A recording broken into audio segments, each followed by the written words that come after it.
अच्छा, जैसे मैंने यहाँ पर बताया फ्रेंड, और फ्रेंड के बाद मैंने यहाँ पर बताया फादर डिटेल। ठीक है, अब ये जो फ्रेंड है, अब इस फ्रेंड की फादर डिटेल क्या है? इस फ्रेंड की फॉर एग्जांपल फादर डिटेल है फादर नेम तलत परवेज, और एज बताई मैंने 56। ठीक है, तो ये मैंने यहाँ पर ये मैंने यहाँ पर एक डेटा क्रिएट किया। अब इस डेटा के अंदर अगर आप यहाँ पर नोटिस करेंगे तो ये फादर डिटेल जो है वो इसका चाइल्ड है। ठीक है, फ्रेंड फ्रेंड जो है आपका, ये आपका सबसे पहले पेरेंट है, पेरेंट के अंदर ये इसका चाइल्ड है। ठीक है, अब इसके अंदर अगर आप यहाँ पर नोटिस करेंगे तो यहाँ पर आपके पास अब यहाँ पर अगर आपको फादर डिटेल के अंदर अगर आपको फादर नेम निकालना है, तो वो निकालने के लिए आप सिंपल क्या करेंगे, पहले आप फ्रेंड नेम कॉल करेंगे, पहले आप फ्रेंड कॉल करेंगे, फ्रेंड कॉल करने के बाद आप यहाँ पर कॉल करेंगे फादर डिटेल, फिर फादर डिटेल के बाद आप कॉल करेंगे फादर नेम। ठीक है, तो इस तरीके से आप यहाँ पर अपने डेटा को यहाँ पर आप गेट कर सकते हैं। ठीक है, अगर फॉर एग्जाम्पल यहाँ पर मुझे इसको रिफ्रेश करना है, अगर मैं यहाँ पर इसको रिफ्रेश करता हूँ तो आपको यहाँ पर इन्फो के अंदर आपको यहाँ पर कंसोल नजर आएगा तलत परवेज। ठीक है, ये तलत परवेज जो आपके पास आ रहा है, ये कहाँ से आ रहा है?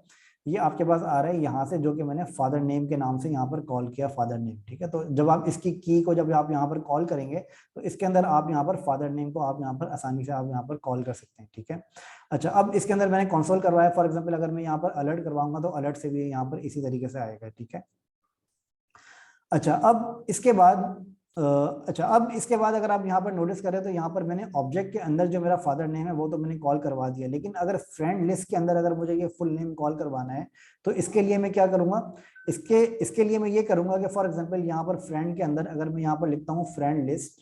ठीक है, और फ्रेंड लिस्ट के अंदर अगर मैं यहाँ पर फुल नेम बताता हूँ, ठीक है, अब मैं यहाँ पर बताता हूँ फुल नेम, तो ये अच्छा, इससे पहले मैं एक और कंसोल करवा देता हूँ फ्रेंड्स का। ठीक है, यहाँ पर मैं इसको नाम देता हूँ फ्रेंड्स।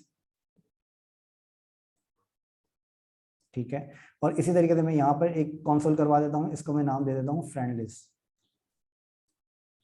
ठीक है, अच्छा, ये जो मैंने यहाँ पर फ्रेंड का एक मैंने यहाँ पर लूप मैंने यहाँ पर एक ऑब्जेक्ट कॉल करवाया, एक ऑब्जेक्ट मैंने कंसोल करवाया, तो इसके अंदर आपको यहाँ पर नजर आएगा फ्रेंड, और फ्रेंड के बाद फ्रेंड लिस्ट के बाद अगर आप यहाँ पर देखेंगे तो आपको ये नजर आ रहा है अनडिफाइंड। अनडिफाइंड का क्या मतलब है कि अनडिफाइंड का मतलब ये है कि आपने फ्रेंड के अंदर से फ्रेंड लिस्ट आपने निकाला, और फ्रेंड लिस्ट के बाद आपने यहाँ पर फुल नेम बता दिया, लेकिन फुल नेम के अंदर आपने ये नहीं बताया कि फुल नेम आपको किसका चाहिए। ठीक है, अब फॉर एग्जांपल यहाँ पर 3 फुल नेम आ रहे हैं, एक फुल नेम आपके पास ये भी आ रहा है, एक फुल नेम आपके पास ये भी आ रहा है, और एक फुल नेम आपके पास ये भी आ रहा है, तो ये आपके पास 3 डेटा यहाँ पर आ रहे हैं। अब इसको आपको निकालने के लिए आपको क्या करना पड़ेगा, अगर आप यहाँ पर नोटिस करें फ्रेंड्स के अंदर, तो फ्रेंड्स के अंदर अगर आप यहाँ पर फ्रेंड लिस्ट को अगर आप यहाँ पर ओपन करेंगे तो यहाँ पर आपके पास एक ऑब्जेक्ट आपके पास ये भी बना हुआ है, जिसकी की आपके पास है 012, जिसको हम कहते हैं इंडेक्स। ठीक है, ये आपके पास यहाँ पर इसकी इंडेक्स आ रहा है, जो कि आपके पास यहाँ पर इसका इंडेक्स आ रहा है, जो कि फ्रेंड लिस्ट के अंदर जो आपके पास 3 रिकॉर्ड्स हैं। ब्राउजर क्या करता है, ब्राउजर आपके पास इन 3 रिकॉर्ड्स के अलग अलग इंडेक्स आपको लगा देता है, जिसमें भी आप अरे यूज करते हैं। ठीक है, तो जो आप अरे यूज करते हैं उसके अंदर आपके पास यहाँ पर इंडेक्स आपको इस तरह से बना हुआ नजर आएगा। अब फॉर एग्जाम्पल अगर यहाँ पर मुझे अगर मुझे यहाँ पर फर्स्ट फ्रेंड का अगर मुझे यहाँ पर वो चाहिए, सॉरी सेकंड फ्रेम का अगर मुझे यहाँ पर फुल नेम चाहिए, तो वो लाने के लिए मैं यहाँ पर इसका ये इंडेक्स यूज करूंगा, जो कि मेरा शुरू होता है 0 से। ठीक है, अब फॉर एग्जांपल अगर मैं यहाँ पर अगर मैं यहाँ पर डिफाइन करूंगा 0, अब 0 डिफाइन करने के लिए कोई भी अरे का इंडेक्स डिफाइन करने के लिए आप क्या करते हैं, अरे का इंडेक्स डिफाइन करने के लिए आप यहाँ पर मेंशन करते हैं अपने पास, यहाँ पर आप उसका इंडेक्स मेंशन करते हैं। ठीक है, आपने यहाँ पर इंडेक्स मेंशन किया फॉर एग्जांपल 0। अब 0 से क्या होगा, जो आपका फर्स्ट वाला जो आपका रिकॉर्ड है, अब यहाँ पर अगर आप देखेंगे तो यहाँ पर आपका मुबशिर नजर आ रहा है। मुबशिर क्यों नजर आ रहा है, क्योंकि यहाँ पर अगर आप यहाँ पर नोटिस करें फ्रेंड लिस्ट के अंदर जो आपके पास फर्स्ट रिकॉर्ड है, फर्स्ट रिकॉर्ड के अंदर आपका फुल नेम जो आ रहा है वो आ रहा है आपका मुबशिर। ठीक है, अब इसी तरीके से अगर आपको यहाँ पर स्कूल नेम चाहिए होगा तो आपको यहाँ पर स्कूल नेम भी इस तरीके से आपको यहाँ पर नजर आ जाएगा। ठीक है, अब फॉर एग्जाम्पल अगर मुझे यहाँ पर इसका स्कूल नेम चाहिए तो अब मैं यहाँ पर इसका स्कूल नेम में यहाँ पर कॉल कर सकता हूँ। ठीक है, तो इस तरीके से आप अपने अपने जेसन डेटा से आप यहाँ पर अपना अपना जो डेटा है वो आप यहाँ पर आराम से निकाल सकते हैं। ठीक है, ये चीज क्लियर है?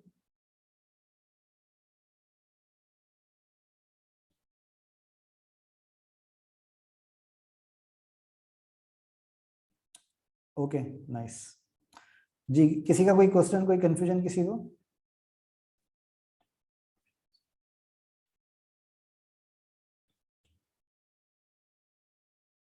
ओके, नाइस, जबरदस्त। अच्छा,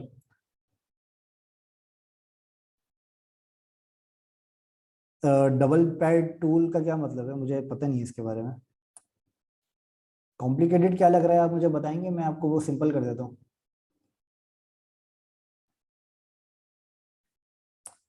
जी एहसानुल्लाह साहब, आप बताएंगे क्या कॉम्प्लिकेट लग रहा है, मैं जी इसको अस्सलाम सिंपल वालेकुम करूँ। सर। वालेकुम सलाम। सर मैं ये डायरेक्ट मैंने ये लेक्चर ले रहा हूँ मैं, ओ ओके। बेसिकली अच्छा अच्छा तभी तो मैंने आपको मैसेज किया था कि हमें रिकॉर्डिंग्स मिलेंगी कि नहीं। ओ ओके, एक्चुअली आज मैं काफ़ी बिजी था, इस वजह से मैं आपको रिकॉर्डिंग शेयर नहीं कर सका। मैं अभी आपके सारे मैसेजेस का रिप्लाई करता हूँ, मैंने किसी भी मैसेज का तो रिप्लाई नहीं आपने किया। एक लिंक शेयर किया था यूट्यूब का, तो ये वाली रिकॉर्डिंग वहीं पे अपलोड किए करेंगे, मैं 26 आपको डेली वीडियोस हैं बेसिस उसमें। पे रिकॉर्डिंग्स शेयर करता हूँ, सेपरेटली रिकॉर्डिंग्स डेली बेसिस पे शेयर करता हूँ, आपको मिल जाएगी इंशाल्लाह। ये जैसे ये लेक्चर खत्म होगा आपको उसकी रिकॉर्डिंग मिल जाएगी। और मैं पर्सनली, अगर आपने कोई मैसेज किया भाई मुझे, तो मैं आपको उसका रिप्लाई कर दूंगा। अगर नहीं मैसेज किया तो आप मुझे एक मैसेज कर दीजिएगा, तो मैं आपको उसकी रिकॉर्डिंग में सही सर, सीक्वेंस के साथ हो तो ज़्यादा बेहतर वो होगा। सारी सीक्वेंस के साथ ही है, आपको प्रॉपरली सारी सीक्वेंस के साथ आपको रिकॉर्डिंग नजर आ जाएंगी। अच्छा, अगर आपने ये अभी ज्वाइन किया है और आपने HTML CSS को अगर आपने नहीं सीखा, तो इससे पहले हमने HTML CSS का हमने एक पूरा प्रोजेक्ट हमने किया था, ठीक है। तो HTML CSS जी की जी, वो आप मैंने शुरू रिकॉर्डिंग किया देख लें। हुआ ठीक है, तो आप HTML CSS की रिकॉर्डिंग देख लें, फिर उसके बाद आप जावास्क्रिप्ट की देख लीजिएगा। अगर आपको HTML CSS पहले से आती है तो आप जावास्क्रिप्ट की डायरेक्टली भी देख सकते हैं, ठीक है। है। सही, thank you so much. No problem. अच्छा, आई होप कि ये आप लोगों को क्लियर हो गया होगा। अच्छा, मैं आपको ये बता देता हूँ कि मैं आपको सिर्फ बेसिक में आपको बता देता हूँ, बाद में मैं आपको इसके बारे में डिटेल बताऊंगा। अभी मैं आपको सिर्फ बेसिक बता के मैं आपकी ये रिकॉर्डिंग में आपको ये सेशन हम एंड करते हैं।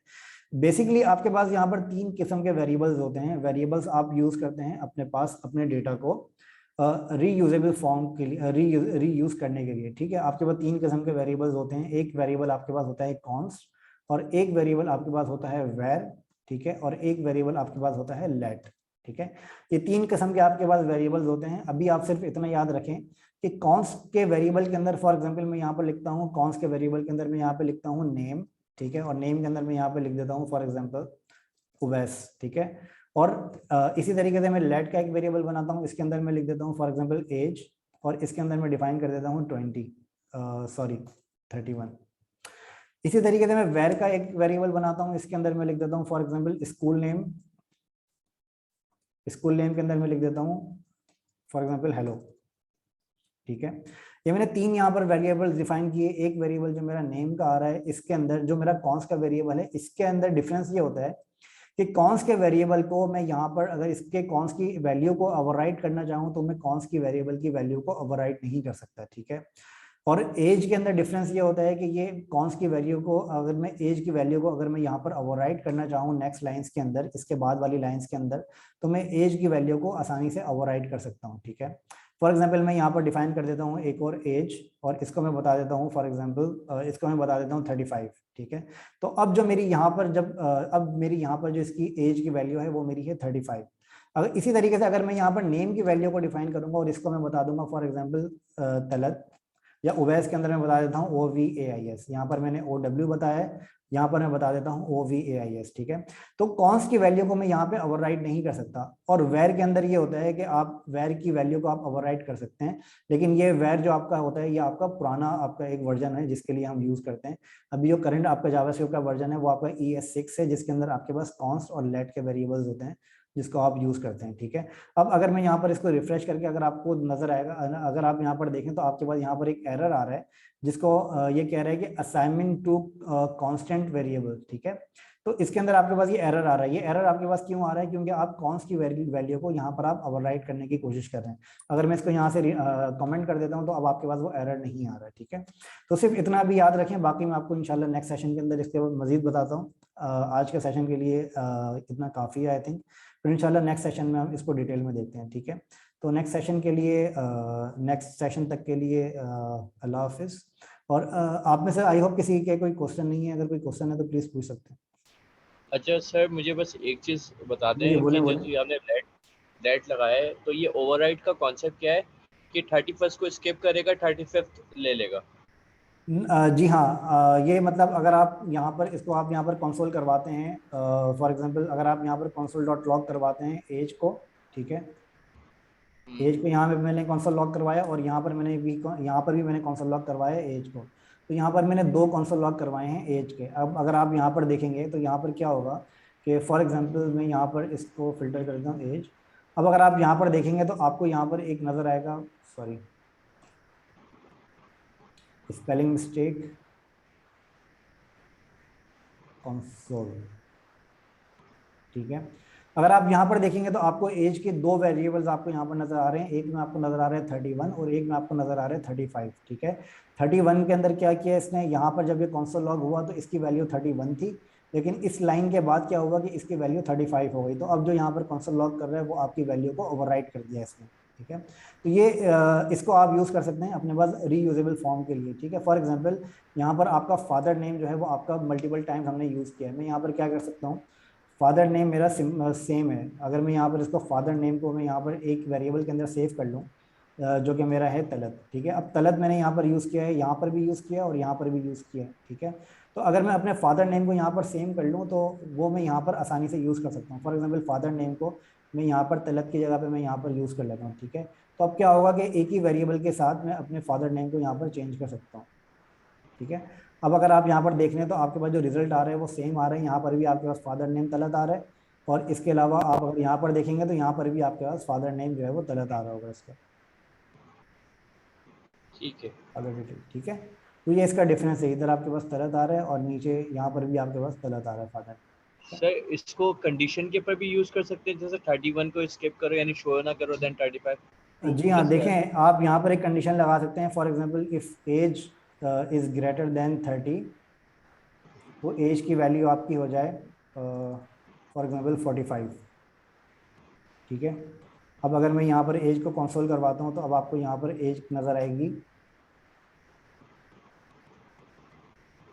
अब अगर आप यहाँ पर देखें तो एज की वैल्यू 31 आ रही है, यहाँ पर एज की वैल्यू 35 आ रही है और यहाँ पर मैंने बताया if age is greater than 30 then आपकी एज की वैल्यू क्या हो जाए, एज की वैल्यू आपकी 45 हो जाए। 45 जी, तो अब आपके पास यहाँ पर जो एज आ रहा है वो आपके पास आ रहा है 45। ठीक है सर। ये मैं आपको डिटेल के अंदर बताऊंगा कि इसकी कंडीशंस क्या होती हैं। अभी आप लोगों से गुजारिश है कि इसको आप लोग इग्नोर करिएगा, मैं आपको डिटेल के अंदर बताऊंगा कि इसकी कंडीशंस किस तरीके से आप अप्लाई कर सकते हैं, ठीक है। थैंक यू सो मच, अल्लाह हाफिज़। Thank you sir.